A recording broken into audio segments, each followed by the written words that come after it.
नमन भाई, वेलकम आपका हमारे पॉडकास्ट में। अच्छा ये बताइए, इस इंडस्ट्री में आपने सबसे पहले स्टार्ट कैसे किया? सबसे पहले जो मैंने स्टार्ट किया था वो स्कूल चले हम के ऐड से किया था। जनरली मेरे फादर के पास फ़ोन आया, डीडी नेशनल का ऐड था।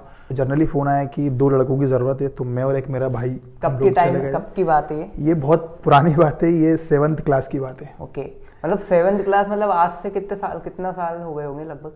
7th क्लास 10-12 साल पहले। ओके, मतलब बहुत पुरानी बात हो बहुत गई पुरानी बात है। हमारे घर के पास शूटिंग चल रही थी, तो उसमें ज़रूरत थी, तो सडनली हम लोग वहाँ पर गए और डायरेक्टर से मिले और बातचीत हुई। तो उन्होंने बोला कि एक्टिंग का ये तो आता नहीं था, फर्स्ट टाइम था, कभी कैमरा कुछ पता नहीं था, कभी कुछ देखा नहीं था। कोइंसिडेंस इतना ऐसा हुआ कि हम लोग वहाँ गए और उस लुक में मैं बैठ गया। तो डायरेक्टर बोलता है कि एक ऐड है, तुम करोगे क्या? मैंने ठीक है, करते हैं। स्कूल चले हम का ऐड था और वो काफ़ी वायरल हुआ होगा और सभी लोग उसको जानते हैं। स्कूल चले हम का ऐड जो पेंसिल पे बैठे हुआ करते थे, फिर धीरे धीरे सिलसिला आपने इसमें एक चीज यूज करी कि मेरे पापा, आपसे पहले आपका डैडी भी क्या इस इंडस्ट्री से मतलब रिलेशन था उनका कुछ? हाँ, मेरे फादर जो थे वो फिल्म लाइन प्रोड्यूसर हैं, काफी उन्होंने फिल्म शूट करी है। मतलब उस लाइन प्रोड्यूसर तो नहीं कहेंगे क्योंकि उस जमाने में लाइन प्रोड्यूसर तो नहीं हुआ करते, एक ट्रस्ट के ऊपर काम होता था कि हम भोपाल हम ये चीजें प्रोवाइड करवा दें, ये चीजें प्रोवाइड करवा दें। ऑडियंस को भी बता देते हैं, लाइक लाइन प्रोड्यूसर मतलब अ पर्सन जो कोई प्रोडक्शन हाउस आता है शूट करने के लिए, तो उसको सारी चीजें प्रोवाइड करना, लाइक फूड हो गया, लोकेशंस हो गया, और कार्स हो गई और एक्टर्स हो गए, लाइक जो भी चीज शूट को करने के लिए रिक्वायरमेंट होती है वो सारी चीजों को प्रोवाइड करने वाला पर्सन को लाइन प्रोड्यूसर कहते हैं। और अभी आप भी शायद कहीं ना कहीं उसी दिशा में हो थोड़ा। हाँ, एक्टिंग के साथ साथ मेरा खुद का कंपनी भी है और द फिल्मी एरिया जिसका नाम है, तो उसके लिए हम लोग शूट करते रहते हैं और मैं और मेरा पार्टनर है, तो चलता रहता है। बेसिकली मैं प्रॉपर एक्टिंग ही सही हूँ और एक्टिंग ही करूंगा। आप भोपाल से हो, ठीक है। अगर कोई पर्सन भोपाल का है बेसिकली और उसे इंडस्ट्री के बारे में कुछ भी नॉलेज नहीं है कि कहाँ ऑडिशन दे, या उसके कोई पहचान का कोई एक्टिंग से रिलेटेड कोई बंदा नहीं है, तो उसे अगर इस इंडस्ट्री में एंट्री लेनी हो, ऑडिशन देना हो, तो कैसे एंटर किया जाए, उसकी क्या स्टेप्स होगी? बेसिक सा छोटा सा फंडा है। भोपाल में थिएटर बहुत चलता है, तो वो अपनी स्किल्स को सही करने के लिए थिएटर ज्वाइन करे भोपाल में। तो उसके बाद फिर वो जब पूरा प्रिपेयर हो जाए उसके बाद ही मुंबई जाए। अब तो कोविड की बात से ऐसा हो गया है कि ऑनलाइन रजिस्ट्रेशन हो गए, ऑनलाइन ऑडिशंस हो गए। पहले क्या था, डोर टू डोर जाना होता था। तो भोपाल वालों के लिए और सभी लोगों के लिए इजी ये भी हो गया कि व्हाट्सएप या मेल करके अपनी वीडियो बना करके भेज सकते हो, अगर आपका कांटेक्ट है या आप उस ग्रुप से जुड़े हुए हो तो।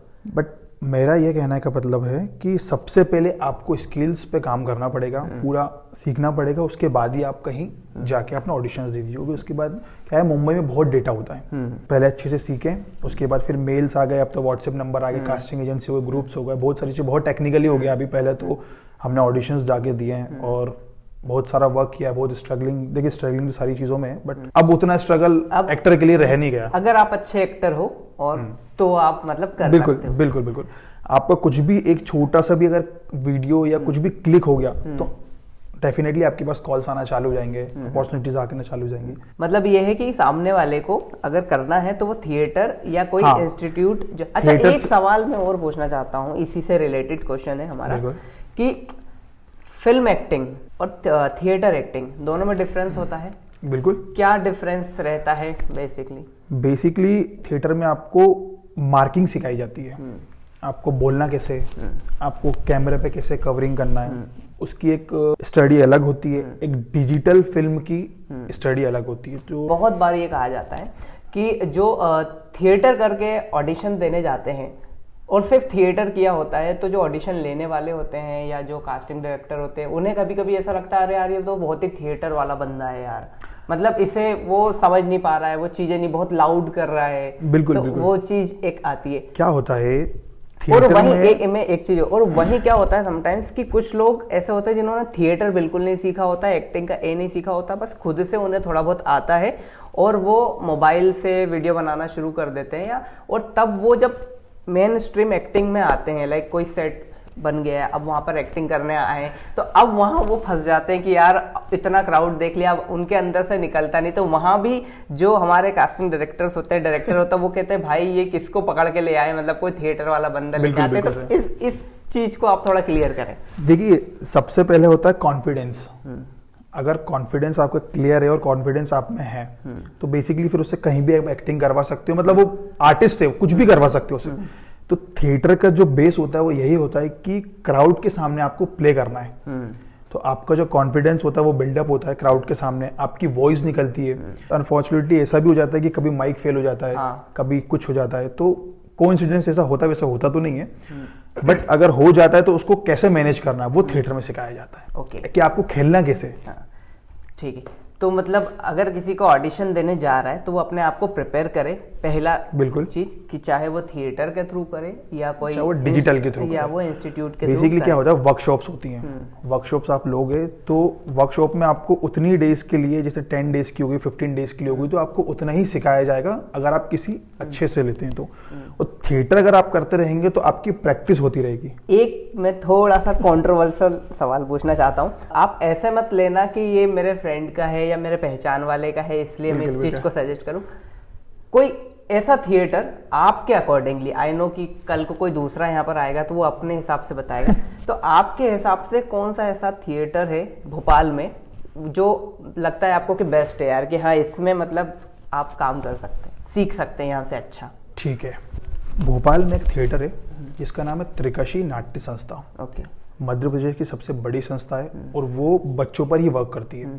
जो मेरे गुरुजी थे वो खैर अभी केजी त्रिवेदी जी नाम था उनका, वो अभी कुछ टाइम पहले नहीं रहे। तो उन्होंने अपने हाथ से बच्चों को सिखाया है, कम से कम नहीं करके कम से कम 8 से 10 हजार बच्चे। जब उनकी डेथ के बाद से जब वो प्रोग्राम हुआ था तो उसमें एक हम लोगों ने ना एक पेड़ बनाया था, तो उसकी जो रूट्स निकली थी ना, उसमें ना बच्चों के फोटोज लगाए थे। तो जब उस बच्चों की फोटोज का कलेक्शन आया था ना, तो वो 16,000 से ऊपर 9,000 10,000 ऐसे करते करते वो 15,000 तक पहुंच गया था। और उनके यहाँ से जो बच्चे निकले वो अनुपम खेर की एकेडमी में फैकल्टी में है, कोई FTI में है, कोई बड़ी बड़ी फिल्में कर रहा है। तो मतलब बहुत अच्छा इंस्टीट्यूट है। मतलब मैं पर्सनली भी लोगों को सजेस्ट करता हूँ। पर फिर जैसे पहले, जहाँ तक कि मेरे को आइडिया है, पहले तो सर पढ़ाते थे, सर सिखाते थे, अभी वहाँ पर कौन उसको रन कर रहे हैं आदर्श शर्मा करके।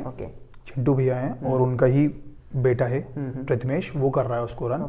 और बेसिकली मैंने भी वहां से थिएटर किया हुआ है। बहुत अच्छी चीज है, उसमें सिखाते हैं उसकी स्किल्स। जो उधर से निकले हुए बच्चे काफी बड़ा काम कर रहे हैं। थिएटर्स तो हमारे भोपाल में काफी सारे हैं, काफी लोग, लेकिन फिल्म इंस्टीट्यूट जो आई थिंक बहुत ही लिमिटेड है, या आई थिंक 2-4 ही हैं आई थिंक नंबर। हाँ, तो उसमें से कोई ऐसा है जो लगता है कि यार किसी को अगर ज्वाइन करना है तो कर सकता है? बेसिकली देखो, मैं आपको टू बी ऑनेस्ट इसमें प्लीज आई डोंट वांट कि आप किसी का भी रेफरेंस ऐसे सजेस्ट करें जो अपने कांटेक्ट से हो, जिससे अगर कोई ऑडियंस देख रही है बेसिकली तो उससे मतलब लिटरली एक अच्छी नॉलेज मिलनी चाहिए। जो मैंने किया है वो मैं बताऊंगा आपको। बाकी कहीं कहावत बातों पे मैं विश्वास नहीं करता। कोई बोलता है कि ये इंस्टीट्यूट वो इंस्टीट्यूट, तो मैं उस पर विश्वास नहीं करता। मैंने त्रिकशी से सीखा हुआ है और त्रिकशी के लिए मैं काम कर रहा हूँ आज, और त्रिकशी से मुझे नाम मिला है। तो मैं सबको प्रेफरेंस वही देता हूँ कि आप त्रिकशी जाओ, वहाँ ज्वाइन करो, क्योंकि वहाँ से जो स्किल्स सिखाई जाती है वो अभी तक मैंने नहीं देखी। और वहाँ का बच्चा निकला हुआ आज इंडिया में काम कर, तो इंडस्ट्री में नाम जो है त्रिकशी का बहुत बड़ा नाम है। और फेस्टिवल्स होते रहते हैं। भोपाल के लोग तो जानते हैं त्रिकशी नाट्य संस्था, केजी चच्चा को, उनको प्यार से चच्चा बोला जाता था। तो मैं वही प्रेफर करूंगा क्योंकि मैंने वहां से सीखा। बाकी इंस्टीट्यूट से मेरा कभी ऐसा वास्ता हुआ नहीं। तो एक वक्त तो ऐसा हुआ करता था कि जब लोगों को अगर इंडस्ट्री में जाना होता था तो वो बैग उठाते थे या कोई कांटेक्ट बनाते थे और मुंबई चले जाते थे। बिल्कुल। अब वहां जाकर के अब वो कैसे रहना करना, इतना एक्सपेंस होता है। देखिए, सबसे पहले मैं आपसे एक ही बात बोलूंगा और ऑडियंस से भी बोलूंगा कि आप जिस काम के लिए जा रहे हो उसको अपना गोल बना लो कि मुझे यही करना है। बेसिकली क्या होता है, जब मुंबई जाता है तो इंसान एक्टर बनने, पर वो जाता एक्टिंग करने हैं, पर उसके बाद फिर उसको दूसरी लाइंस मिलती जाती है जहां काम मिलने लगता है, जहां काम मिलने लगता है, इजीली वर्क मिलता नहीं है। अगर आप कास्टिंग डायरेक्टर हो तो आप कास्टिंग डायरेक्टर ही करो। आप अगर प्रोडक्शन करने जा रहे हो तो आप प्रोडक्शन ही करो।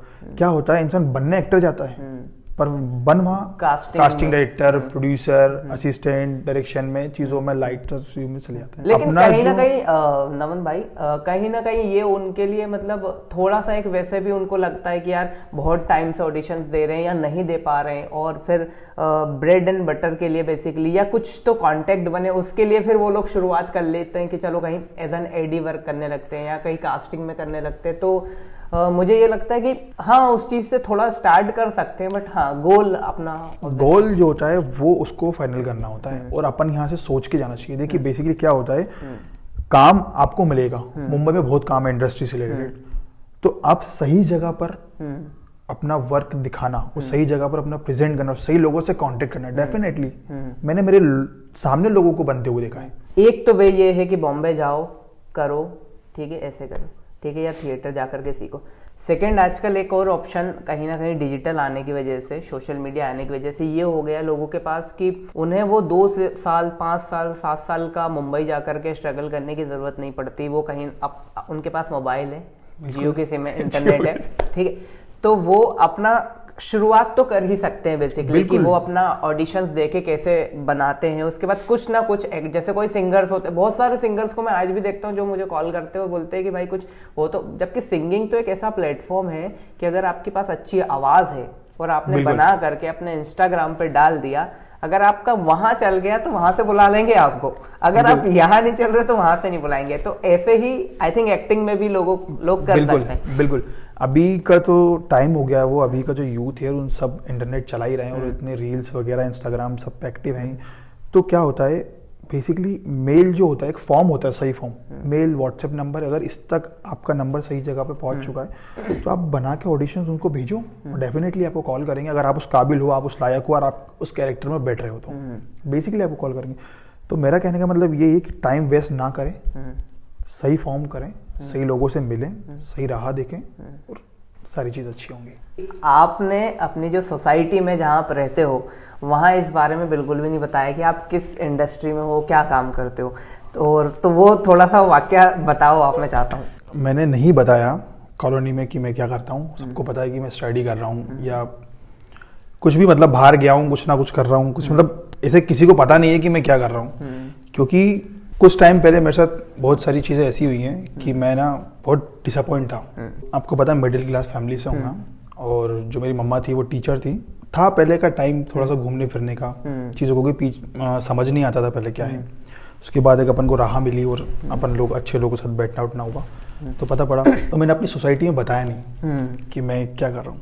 इंसिडेंट से बता रहा हूँ, जब मैं जिम जा रहा था सुबह तो कॉलोनी के सामने ही, मेरे घर के सामने एक आंटी रहती हैं, वो मुझे बोली कि तुम क्या करते हो बेटा। आंटी बाहर हूँ और ये काम चल रहा है मेरा। बोले नहीं, हमने तो कल तुम्हें टीवी पे देखा। मैंने बोला टीवी पे? नहीं, मैंने किसी और को देखा हुआ। तो बोले कि तू झूठ बोल रहा है। तो बोले नहीं नहीं आंटी सही में। फिर फादर ने उनको बताया तो उनको अच्छा लगा, क्योंकि मैं इसलिए बेसिकली नहीं बताना चाह रहा हूँ क्योंकि इन लोगों ने बहुत डिमोटिवेट किया और बहुत मतलब गलत बोलते हैं कि यार उनके मतलब बच्चों को नार भेजना मेरे साथ कि नमन ऐसा है, नमन आवारा है, नमन ऐसा है, नमन कभी कुछ नहीं कर पाएगा लाइफ में और सारी चीजें। सोसाइटी जो चीजें होती है, नमन जो क्या कर रहा है, क्या आवारागर्दी कर रहा है, लड़कों के साथ घूमता है, रात को लेट आता है, ये आता है। तो मेरे माँ बाप ने कभी रोक टोक नहीं करी मेरे ऊपर कि मैं कहाँ जा रहा हूँ, क्या कर रहा हूँ, कौन से स्कूल में पढ़ रहा हूँ। क्योंकि बेसिकली मैंने 3 स्कूल चेंज किए, उस पर तीनों में खैर मेरे माँ बाप का बहुत सपोर्ट रहा है, बट मैंने सारी चीज कॉन्फिडेंशली करी है, किसी को पता मतलब उन तक भी नहीं पता पड़ा। क्या होता है, ये समाज जो होता है ना, ये आपको बहुत डिमोटिवेट करता है, क्योंकि उनकी मेंटेलिटी है पढ़ाई करो, नौकरी करो, शादी करो, सारी चीजें। तो उसके अलावा फिर वो ज्यादा इतना सोच भी नहीं पाते हैं। हाँ, वो सोच भी नहीं पाते क्योंकि उन लोगों ने जो देखा है वो वही सोचेंगे, उसी बेसिस पे करेंगे। क्या होता है कि इस दुनिया में ना कोई अच्छा नहीं सोचता। जीवन का सत्य तो ये है कि सब लोग आपके सामने ये बोलेंगे कि आप खूब आगे बढ़ो, खूब नाम रोशन करो। सच तो ये है कि कोई चाहता नहीं है कि आप आगे बढ़ो, क्योंकि एक टाइम था आपके जो अपने हैं जो बिल्कुल खास है वही वो भी नहीं मतलब जो अगर आप मैं ब्लड रिलेशन का हूँ, मॉम डैड है अगर, तो वो तो मॉम डैड की बात अलग है, और बहन हुई तो ये हाँ, जरूर चाहते वो हैं चाहते अलग है, बट मॉम डैड की बात अलग होती है। क्योंकि देखिए आपने मॉम डैड की बात की है तो मैं भी उसकी एक बात बताता हूँ। क्या होता है, मम्मी का और पापा का है ना आपकी लाइफ में ना एक बहुत बड़ा कार्य रहता है, रूप रहता है। बहुत सारे लोग बोलते हैं कि मुझे माँ ज्यादा प्यार करती है, कोई बोलता है मुझे डैड ज्यादा प्यार करता है। तो क्या होता है, दोनों की अपनी अपनी रेखा है। एक कहावत है कि माँ अपने कमर पे बच्चे को बचपन में इसलिए बिठाती है कि जितना मैं देख सकती हूँ उतना तू भी देख। और वहीं फादर होते हैं, वो अपने पीठ पे क्यों बिठाते हैं कि मुझसे ऊपर देखे, क्योंकि जितना मैं देख रहा हूँ ना मुझसे कई ज्यादा ऊपर तू देख। और जो मेरी जो लाइन थी वो आधी रह गई कि इस जमाने में कोई चाहता नहीं है कि आप आगे बढ़ो, है ना। सब आपके मुंह पे बोलेंगे कि आप खूब तरक्की करो, अच्छा करो, खूब नाम कमाओ, या बढ़िया कर रहे हो आप तो, बढ़िया कर रहे हो आप तो। बट जो सत्य है ना उसको कोई झुटला नहीं सकता। कोई नहीं चाहता कि आप आगे बढ़ो। देखो एक समय था जब मंत्र चला करते थे, क्योंकि बोल में शक्ति थी, भगवान से लौ जोड़ती थी, आपकी नियत साफ थी आपकी, तो उस समय मंत्र चला करते थे। फिर एक समय आया यंत्र चलने लगे, फिर एक समय उसके बाद जब आया तो षड्यंत्र चलने लगे। कोई कलयुग का जमाना है, भाई हो कोई भी ये नहीं चाहेगा कि आप आगे बढ़ो। और ये समाज ये देखकर फैसला करता है कि आप करते क्या हो। सोसाइटी तो खैर यही देखती है कि लाइक बट आपके पास कितना मतलब लाइक कितना आप रिच हो, कितना आपके पास सारी चीजें। हाँ। पर मेरा ये मानना है कि समाज के निर्णय से मेरा कोई निर्णय नहीं है। आप ऊपर वाले पे भरोसा रखो और आपकी नियत साफ रखो। भगवान में मानते हो आप? बिल्कुल, मैं मानते हैं, भगवान में विश्वास रखते हैं, भगवान में सब कुछ है, तभी तो इतना सारा चल रहा है। और भगवान से ही फिर एक और बात सवाल जुड़ता है मेरा। मैंने देखा आपकी कुछ पोस्ट वगैरह इंस्टाग्राम पे कि आपका बागेश्वर धाम के साथ कुछ मतलब आप डालते रहते हो। जैसे कि हमने एक सॉन्ग भी शूट किया था पहले, स्क्रीनिंग वगैरह वहाँ पे हुई थी, और आप धीरेन्द्र शास्त्री जी से भी मतलब आप मिले हो, तो उसका क्या रिलेशन है वो थोड़ा सा आप बताओ। इस दुनिया में दो नाम ऐसे हैं जिन्होंने मुझे नाम दिया है। पहला नाम है सुरेंद्र सोनी, जो मेरे फादर का है, जिसके नाम से मुझे जाना जाता है, और दूसरा है बागेश्वर धाम। तो बागेश्वर धाम का मतलब उस जगह से है, श्री हनुमान जी से है, या फिर धीरेन्द्र शास्त्री जी से है? देखिए वहाँ विराजमान जो है वो बागेश्वर धाम सरकार है, और उनके जो शिष्य जो उनके जो आराध्य हैं वो है हमारे धीरेन्द्र कृष्ण शास्त्री गुरु जी। देखिए मेरी लाइफ में बहुत सारी चीजें ऐसी हुई हैं, पर बागेश्वर धाम से मुझे बहुत सपोर्ट मिला है और बागेश्वर धाम पे मैंने विश्वास किया है, तो वहां से मेरी लाइफ चेंज हो चुकी है। गुरु जी से मैं मिला 2 बार हूँ, और कभी मैंने पर्चा बनवाया नहीं, कोई चीज नहीं करी, बट बिलीव ट्रस्ट बहुत ज्यादा करता हूँ उनके ऊपर। जैसे बहुत सारे लोग हैं, उनको अनगिनत लोग हैं जो मानते हैं, और बहुत सारे ऐसे लोग हैं जो बिल्कुल नहीं मानते। पूरा संसार ही मान रहा है अभी तो। नहीं, संसार मान रहा है, लेकिन कुछ ऐसे भी लोग हैं जो उनको नहीं मानते हैं। उन्हें लगता है कि वो चीजें जो करते हैं बताते हैं वो फेक है कहीं ना कहीं। देखिए मानने के ऊपर है। कहावत है जो पुराने लोग बोलते हैं, हाँ, कि मानो तो गंगा माता, ना मानो तो बहता पानी। नहीं तो लेकिन फिर भी मैं मान लिया कि चलो ठीक है, जनता मानती है वो अच्छी बात है, ठीक है। आप मानने लगोगे तो आपको पत्थर में भी शिव जी दिखने लगेंगे। बिल्कुल बिल्कुल। सीधा सवाल ये है कि मानना एक अच्छी बात है, आप उनको मानते हो, लेकिन क्या वो सच्चाई है उतनी जितनी चीजें लोगों को दिखती है? कि जैसे लाइक बहुत सारे ऐसे लोग जो अपना प्रॉब्लम लेकर के आते हैं तो वो डायरेक्टली बता देते हैं, माइंड पढ़ लेते हैं। तो उस चीज में मैं सिर्फ आपका पक्ष चाहता हूँ कि आप उसमें क्या सोचते हो? उसमें सोचने वाली बात यह है कि हनुमान जी वैसी पावरफुल है। हनुमान जी के सामने कोई भी शक्ति आएगी तो हनुमान जी उसको खत्म कर देंगे। वैसे शक्ति कैसे, जैसे कुछ भूत प्रेत हो जाते हैं, या कोई ऐसी शक्तिज होती हैं जो नेगेटिव एनर्जी होती है। लाइफ में अगर आपके शनि ही भारी है तो आप श्री हनुमान जी के पास जाओगे तो देखिए वहां ना जाना मैटर नहीं करता। अगर आप घर में भी अगर हनुमान चालीसा पढ़ोगे ना तो उसकी पॉजिटिव वाइब, जो पॉजिटिव एनर्जीज है वो आपके आसपास होंगी। मानने के ऊपर ये है कि वहां इंसान जाता है अपनी श्रद्धा से, अपनी भक्ति से, वहां जाकर अपन समर्पित करते हैं अपने आप को। जो भी नेगेटिव एनर्जी होती है वो अपने आप बाहर आती है। तो उसके बाद उसका एक इलाज होता है। वो इलाज ये होता है कि उनको उनकी हनुमान जी की जो सिद्धि है वो हमारे गुरु जी को दी। ओके। तो वो उससे उसका निराकरण करते हैं। भूत उतारना, भगाना, पैसे वाला बनाना, ये सारी चीजें ये कुछ भी नहीं है। ये बेसिकली उनका एक निर्णय करने वाला काम होता है। नहीं, जो आपने बोला ये कुछ भी नहीं। मैंने बहुत ज्यादा उनको नहीं देखा, बट मैंने 1-2 वीडियो कुछ ऐसे देखे थे कि लाइक जिन लोगों के ऊपर हावी हो जाते हैं, अब उस टाइप के लोग भी बहुत जाते हैं वहां पर। बहुत सारे ऐसे लोग जाते हैं जिनकी या तो शादी नहीं हो रही हो या बहुत डिवोर्स हो गए हो, बहुत सारी मतलब ऐसी प्रॉब्लम जिसका सॉल्यूशन उन्हें कहीं नहीं मिलता, और वो फिर वहां जाते हैं। वो बताते नहीं है लेकिन फिर भी वो पर्चा बन जाता है ऑटोमेटिकली। तो अच्छा, आपने कभी बनवाया है पर्चा अपना, या आपके परिचित किसी का ऐसा जो पर्चा तो आज तक नहीं बनवाया, क्योंकि उनका आशीर्वाद और उनका साथ ही मेरे लिए बहुत कुछ है। तो पर्चा बनवाने की कभी जरूरत नौबत आई और जरूरत भी नहीं पड़ी। ये है कि वहाँ जो लोग एक्सपेक्टेशन लेके जाते हैं वो फुलफिल होती है, क्योंकि वहाँ साक्षात हनुमान जी विराजमान है। वहाँ पर सब लोगों का मनोकामनाएं पूरी होती है। और रही बात गुरु जी की, तो गुरु जी निराकरण देते हैं। लोग जादू बोलते हैं या उसको कोई भी वर्ड दे सकते हैं अपना। अभी वो चला रहे सनातन धर्म को लेकर के, सनातन एकता पद यात्रा। हाँ। पुराने टाइम पे गांव में सारी चीजों में जातिवाद को लेकर बहुत इश्यूज होते थे कि यार इसकी बेटी नहीं, इसका बेटा नहीं, इसको ऐसे तरीके से रहना है, इसको वैसे तरीके से रहना है। तो उनका एक नारा है, जातवाद की करो विदाई, हम सब हिंदू भाई भाई। मतलब लाइक बेसिकली सबको कास्टिज्म को हटाना है उनको। और उनकी एक पद यात्रा बागेश्वर धाम से ओरछा तक हो चुकी है।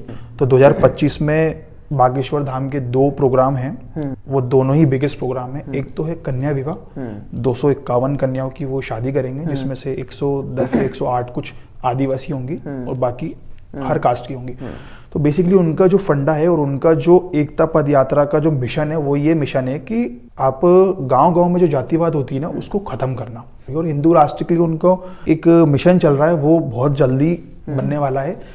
तो उनका एक नारा है, जातवाद की करो विदाई, हम सब हिंदू भाई भाई। कुछ लोग उन्हें अच्छा सही मानते हैं, कुछ लोग उन्हें गलत मानते हैं, लेकिन कुछ जो भी मानते हैं वो एक ऐसी पर्सनालिटी है जो अट्रैक्ट कर लेती है। मतलब अगर वो किसी इंटरव्यू में आप उन्हें देख लो, उनको कहीं किसी रैंडम वीडियो में देख लो, आप उनको बोलते हुए देख लो, तो आप तरीका उनका अट्रैक्ट करता है। तो आप उनसे पर्सनली मतलब देखा है आपने, मिले हो, आपने सुना है, तो आपका क्या उसमें मतलब है कि लाइक क्या वहाँ जब जनता आती है तो क्या रिस्पॉन्स रहता है, उनका क्या बिहेवियर रहता है? जो मैंने वहाँ पर एक्सपीरियंस लिया, वहाँ पर जब मैं एक्सप्लोर किया, घुमा फिरा, पहले तो मैं किसी से मिला नहीं। पहले मैं सोचा कि बागेश्वर धाम बेसिकली मैं आपको बताता हूँ, मैंने चेक करने गया था। अच्छा, ये चीज तो बड़ी हो जाती है कि जो लोग चेक करने जाते हैं सबसे पहले वही उन्हीं का खुल जाता है कुछ ना कुछ, ऐसा कुछ। तो ऐसा कुछ नहीं हुआ। देखिए, हम क्या ही चेक करेंगे, है ना, वो तो भगवान है। और हनुमान जी जहाँ है, मैंने मेरी लाइफ में एक प्रण लिया है, एक अपने आप से प्रॉमिस किया है कि दुनिया में जितने भी हनुमान जी के मंदिर है, सबको मैं विजिट करूंगा। छोटे बड़े नामो ग्रामी जितनी भी हनुमान जी के मंदिर है, मैं उन सबको विजिट करूंगा जितने भी पॉसिबल हो सके, क्योंकि क्योंकि आज हनुमान जी एक ऐसी शक्ति है, ऐसे भगवान है जिनके सबसे ज्यादा मंदिर है शिव जी के बाद, या शिव मतलब मैं एग्जैक्ट तो नहीं बोल सकता, लेकिन शिव जी और हनुमान जी ही, और देखा जाए तो दोनों ही अवतार शिव जी के ही अवतार, शिव जी के अवतार है। तो हनुमान पर जितना मुझसे हो सकेगा उतने में मंदिर विजिट करूंगा हनुमान जी के, क्योंकि मैंने ये हनुमान जी से भी प्रॉमिस किया। और क्योंकि हर मंदिर का एक अद्भुत नजारा, अद्भुत एक्सपीरियंस और अद्भुत अंदाज है। जो मैं आप पूछ रहे थे, आपका सवाल का जवाब देता हूं मैं। जो मैंने वहाँ एक्सप्लोर किया, जो मैंने वहाँ देखा बागेश्वर धाम में, लोग इतने दीवाने हैं ना महाराज जी के। जब महाराज जी वहां से चल के निकलते ना, तो वहां की धूल मिट्टी जो होती है ना, वो अपने सर पे लगा लेते हैं, जोन में चले जाते हैं। मतलब मैं जो आपसे बात कर रहा हूँ, प्लीज आप इस चीज को समझ सकें, क्योंकि मैंने वो एक्सपीरियंस लिया है। मतलब राइट, ये एक ऐसी प्रोसेस ऐसा हो जाता है, लाइक जैसे भगवान को मानने वाला भी प्रोसेस है कि आप जितना उस चीज को समझते हो, जितना उसमें जाते हो, जितना उनके प्रति आपका भाव बढ़ता है, आप कहीं ना कहीं बहुत इन्वॉल्व हो जाते हो। और महाराज जी के पास जो व्यक्ति आता है ना, वो सब प्रकार का आता है। दुखी भी आता है, सुखी भी आता है, अमीर भी आता है, गरीब भी आता है, सब जाति वाति के लोग आते हैं, इवन मुसलमान लोग तक भी आते हैं। जिसके मन की आस्था होती है वो तो आएगा ही, मानेगा ही। जब मैंने उनको सामने से देखा था ना, तो मैं खुद खींचा चला गया था उनके। वो तो खैर उनमें है, वो चीज उनमें वो जो उनके फेस पर एक जो नॉटी और एक जो उनके चेहरे पे वही बोला कि ही इज वेरी इंटरेस्टिंग। मतलब आप जब उन्हें देखोगे तो लाइक हमारा वीडियो को भी उन्होंने जब प्ले किया था, तो वो भी थोड़ा सा वो मुझे बोले, ए लड़के तुम्हारा गाना आ गया, नहीं आ जाओ। मतलब उनके साथ माइक दो इनको, चलो अब उड़ाना चालू। उनका मतलब अपना ही एक अंदाजा है, उनका एक अपना अंदाजा। और उन्होंने मुझसे क्या बोला था कि ये लो माइक, अब मस्को इसको। मतलब मस्का उनकी लैंग्वेज में, मतलब कि अब गाओ तुम। उनकी अपनी लैंग्वेज में ही बात करते हैं। हाँ, छटरी बांधना तो या सारी चीजें करना। और हमारे जो गाने की लाइन थी वो उनको बहुत पसंद आई, जय जय बागेश्वर धाम। यूथ में मैं अभी देखता हूँ, जैसे सिर्फ 4-5 साल के पहले की बात की जाए तो यूथ में जो है मतलब हर इंसान को देखो कहीं ना कहीं वो उसके अंदर एक भक्ति है, वो भगवान में विश्वास करता है, वो चाहे हनुमान जी हो चाहे शिव जी हो, उसके अंदर ना बहुत ज्यादा भगवान के प्रति प्रेम है, जो आज से 4-5 साल पहले मतलब मैं अगर अपनी बात करूं या लोगों को भी देखूं मैं तो इतना नहीं था, लेकिन कहीं ना कहीं अभी बहुत ज्यादा आया है। मुझे जहां तक समझ आता है कि उसके पीछे कहीं ना कहीं कारण हमारे यही है, शास्त्री जी हो गए, प्रदीप मिश्रा जी हो गए। प्रदीप मिश्रा जी की अगर मैं बात करूं तो वो तो ही द पर्सन जिनकी वजह से कहीं ना कहीं जो मैं सोसाइटी में देखता हूँ लोगों के हाथ में जल का लोटा है, तो कहीं ना कहीं वही रीजन है, क्योंकि उन्होंने ही एक नारा चलाया है जो आप बोलोगे एक लोटा जल सारी समस्या का हल। देखिए क्या होता है कि अपने हिंदू धर्म में बेसिकली मुझे ये सब बात तो करनी नहीं चाहिए, बस आपने पॉडकास्ट में बोल दिया है तो मुझे करनी पड़ेगी। नहीं करनी चाहिए, हमें करनी चाहिए नहीं इसलिए नहीं करनी चाहिए क्योंकि हम जिस इंडस्ट्री से बिलोंग करते हैं ना उसमें सभी प्रकार के लोग होते हैं और किसी को हर्ट कर जाए बात, इसलिए बेसिकली नहीं बोलना चाहिए। बट आपने बात बहुत अच्छी करी है और ये इसलिए करनी चाहिए क्योंकि हमारे हिंदू धर्म में और हमारे हिंदू धर्म के जो बच्चे हैं वो पढ़ाई तो कर रहे हैं पर उनको ना हिंदू धर्म के बारे में बताया नहीं जा रहा है। तो अब धर्म बुरा थोड़ी है कि लोग नहीं बता रहे, तो वो मतलब कहीं ना कहीं हमारे फिजिकल मेंटल हेल्थ के लिए मतलब अच्छा ही है। अगर हम कोई भी एक छोटी सी चीज उठाए, अगर मानो पूजा ही करना उठाए, तो उससे क्या होगा, उससे ये होगा कि जब आप किसी और पर अपनी चीजें छोड़ दोगे तो आपको का स्ट्रेस जो है वो आप किसी और को दे सकते हो ना, आप भगवान मान के जब उन्हें करते हो तो आई डोंट थिंक ये गलत है। मतलब करने वाला और करवाने वाला वो दोनों ही ऊपर वाला है। तो क्या होता है अपने यहाँ जो यूथ है वो एजुकेशन तो ले रहा है, घूम भी रहा है, फिर भी रहा है, सारी चीजें कर रहा है, पर उसको ना हिंदू धर्म के बारे में पता नहीं है। और अपने के पेरेंट्स जो उनको सपोर्ट कर रहे हैं, सारी चीजें कर रहे हैं, तो आज से कुछ साल पहले क्या होता था कि अपनी लड़की को यहाँ पढ़ने भेज दिया, अपनी लड़के को वहाँ पढ़ने भेज दिया। काम तो अच्छा कर रहे हैं, पढ़ाई लिखाई एजुकेशन ये सारी चीज़ें ज़रूरी हैं, पर उसके साथ साथ हमारे हिंदू धर्म की बुक किताब भी ज़रूरी है जो कि अभी तक नहीं पता थी, और वो गुरुजी महंत इन लोग के माध्यम से अब यूथ में आ रही है। ठीक है ना, तो इसलिए यूथ मंदिर जाना चालू किया, उसने भगवान को मानना चालू किया। आज मंदिरों में इतनी भीड़ लग रही है, सारी चीज़ें लग रही है। क्यों?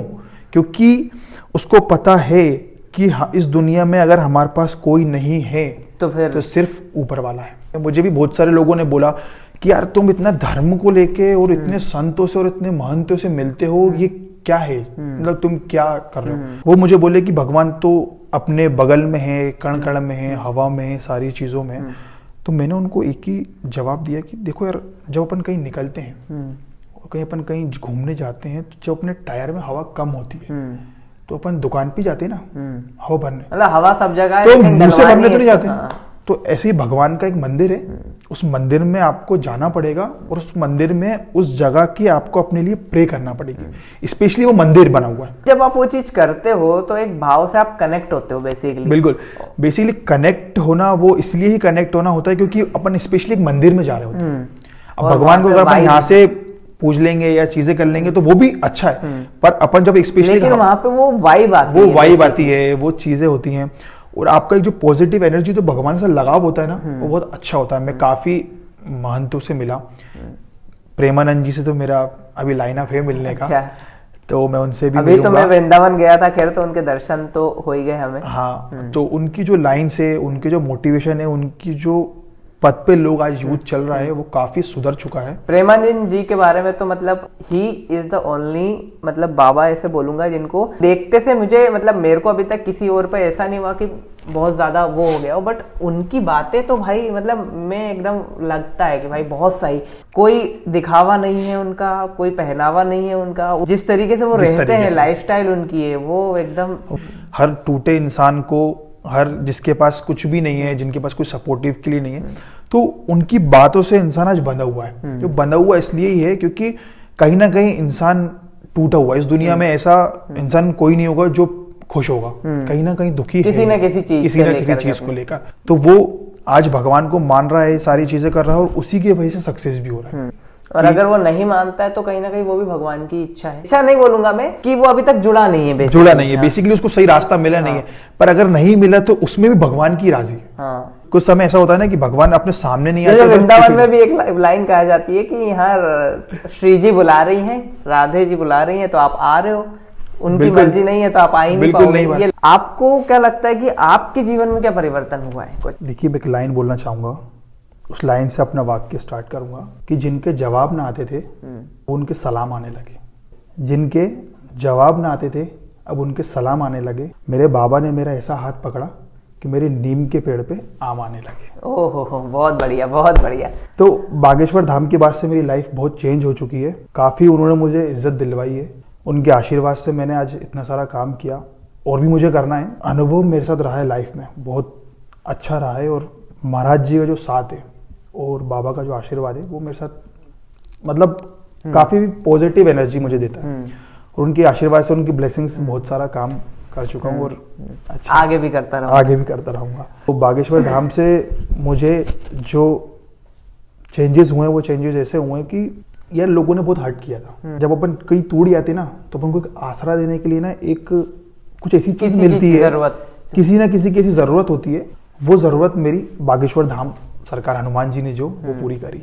तो नमन भाई, बहुत अच्छा लगा आपसे मिल करके। हमने आई थिंक सभी टॉपिक्स के ऊपर बात करी, खुल करके। इंडस्ट्री हो, फिल्म एक्टिंग हो, थिएटर हो। It was nice meeting with you और हम मिलते रहेंगे। चलो, थैंक यू। Thank you.